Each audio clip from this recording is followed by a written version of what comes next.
Last night I dreamed I was taking a class that was being taught by Ming Tsai, but this wasn't a cooking class, this was a filmmaking class.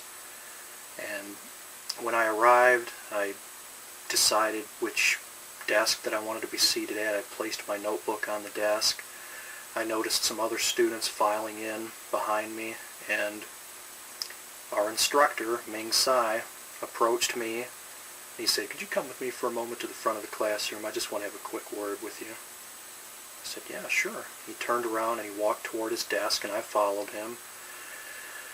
And he turned around, he put his hand on my left shoulder, and he leaned in, and under his breath he said, "I recently saw that short film that you did in high school, The Destructor, and I managed to obtain a copy, and I have it here today.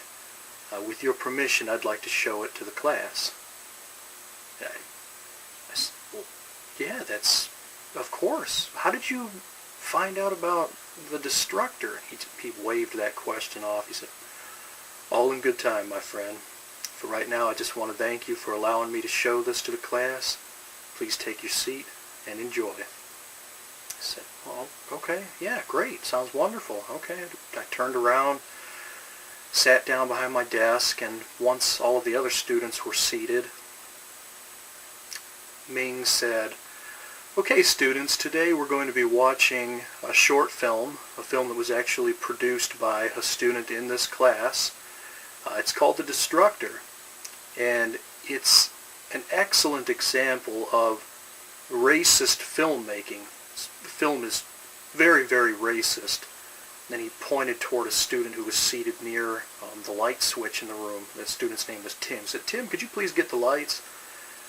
Tim flipped the switch, and Ming Tsai started projecting my short film onto the wall right behind his desk. And I was floored. I couldn't believe what he had just said and what was going on. I didn't protest. I didn't want to create a big scene in front of the other students, and I didn't want to hold up the class.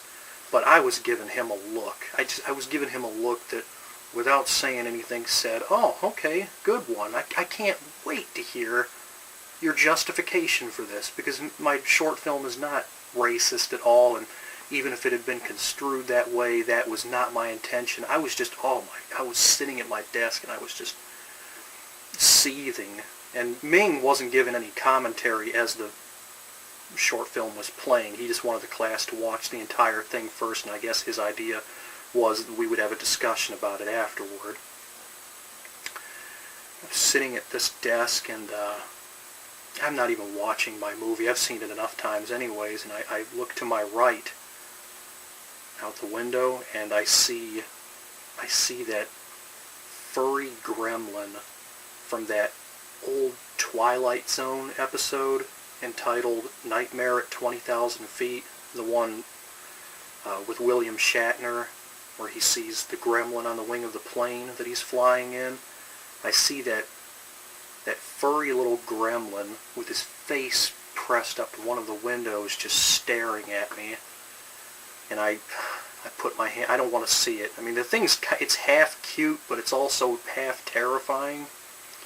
And I just put my hand up. I don't even want to see it. And I'm thinking to myself, oh, should I say something? Should I tell the rest of the class? And I very quickly decide against doing that, because I know the moment I mention this gremlin's presence, he's going to pop out of view, and everybody's going to look out the window, and they're not going to see him, and they're going to think that I'm just totally insane. So I'm sitting there, I have my hand up. Occasionally I'm putting my fingers down to have a peek, and he's there the whole time looking at me. And I was awakened by Lyle, my cat, this morning. Lyle decided it was time for me to get up and start petting him. He was just cramming his nose into my cheeks and just rubbing himself all over me. So yeah, I never got to hear Ming Tsai's reasons for labeling my short film from high school as racist, and I wasn't able to deal with the gremlin situation either.